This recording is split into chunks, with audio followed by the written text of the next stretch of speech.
بسم اللہ الرحمن الرحیم۔ اپنا نالج اسٹوڈیو کے ناظرین خوش آمدید۔ مدینہ کا بازار تھا۔ گرمی کی شدت اتنی زیادہ تھی کہ لوگ نڈھال ہو رہے تھے۔ ایک تاجر اپنے ساتھ ایک غلام کو لیے پریشان کھڑا تھا۔ غلام جو ابھی بچہ ہی تھا وہ بھی دھوپ میں کھڑا پسینہ پسینہ ہو رہا تھا۔ تاجر کا سارا مال اچھے داموں بک گیا تھا، بس یہ غلام ہی باقی تھا جسے خریدنے میں کوئی بھی دلچسپی نہیں دکھا رہا تھا۔ تاجر سوچ رہا تھا کہ اس غلام کو خرید کر شاید اس نے گھاٹے کا سودا کیا ہے۔ اس نے تو سوچا تھا کہ اچھا منافع ملے گا، لیکن یہاں تو اصل لاگت ملنا بھی دشوار ہو رہا تھا۔ اس نے سوچ لیا تھا کہ اب اگر یہ غلام پوری قیمت پر بھی بکا تو وہ اسے فوراً بیچ دے گا۔ مدینہ کی ایک لڑکی کی اس غلام پر نظر پڑی تو اس نے تاجر سے پوچھا کہ یہ غلام کتنے کا بیچو گے؟ تاجر نے کہا میں نے اتنے میں لیا ہے اور اتنے کا ہی دوں گا۔ اس لڑکی نے بچے پر ترس کھاتے ہوئے اسے خرید لیا۔ تاجر نے بھی خدا کا شکر ادا کیا اور واپسی کی راہ لی۔ مکہ سے ابو حذیفہ مدینہ آئے تو انہیں بھی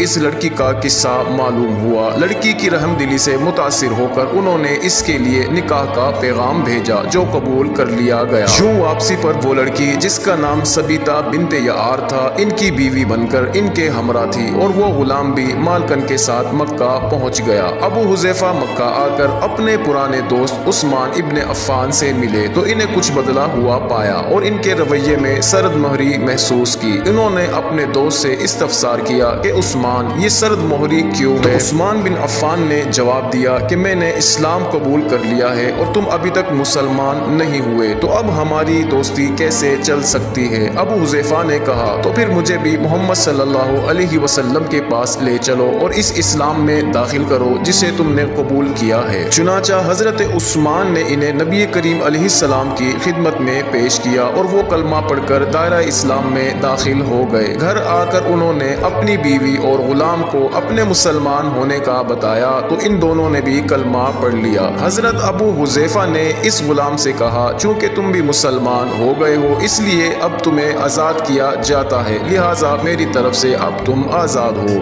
غلام نے کہا آقا میرا اب اس دنیا میں آپ دونوں کے سوا کوئی نہیں، آپ نے مجھے آزاد کر دیا تو میں کہاں جاؤں گا؟ حضرت ابو حذیفہ نے اس غلام کو اپنا بیٹا بنا لیا اور اپنے پاس ہی رکھ لیا۔ غلام نے قرآن پاک سیکھنا شروع کر دیا اور کچھ ہی دنوں میں بہت سا قرآن پاک بھی یاد کر لیا، اور وہ جب قرآن پاک پڑھتے تو بہت ہی خوبصورت لہجے میں پڑھتے۔ ہجرت کے وقت نبی کریم صلی اللہ علیہ وسلم سے پہلے جن صحابہ نے مدینے کی طرف ہجرت کی ان میں حضرت عمر کے ساتھ حضرت ابو حذیفہ اور ان کا یہ لے پالک بیٹا بھی تھا۔ مدینہ پہنچ کر جب نماز کے لیے امام مقرر کرنے کا وقت آیا تو اس غلام کی خوبصورت تلاوت اور سب سے زیادہ قرآن پاک حفظ ہونے کی وجہ سے انہیں امام چن لیا گیا، اور ان کی امامت میں حضرت عمر رضی اللہ تعالی عنہ جیسے جلیل القدر صحابی بھی نماز ادا کرتے تھے۔ مدینے کے یہودیوں نے جب انہیں امامت کرواتے دیکھا تو حیران ہو گئے کہ یہ وہی غلام ہے جسے کوئی خریدنے کو تیار نہ تھا۔ آج دیکھو کتنی عزت ملی کہ مسلمانوں کا امام بنا ہوا ہے۔ اللہ تعالیٰ نے انہیں خوشگلو اور اس قدر بنایا تھا کہ جب آیات قرآنی تلاوت فرماتے تو لوگوں پر ایک محویت طاری ہو جاتی اور راہگیر ٹھٹک کر سننے لگتے۔ ایک بار ام المومنین حضرت عائشہ رضی اللہ تعالی عنہا کو رسول اللہ صلی اللہ علیہ وسلم کے پاس حاضر ہونے میں دیر ہوئی۔ آپ صلی اللہ علیہ وسلم نے توقف کی وجہ پوچھی تو بولی کہ ایک قاری تلاوت کر رہا تھا،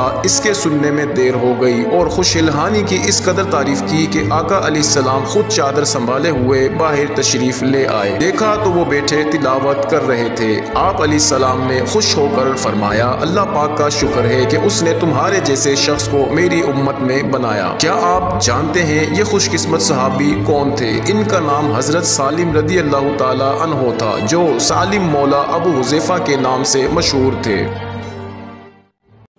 ناظرین محترم، مزید سبق آموز اور انٹرسٹنگ ویڈیوز اور واقعات کے لیے آپ ہمارا چینل اپنا نالج اسٹوڈیو کو سبسکرائب کرنا مت بھولیے گا۔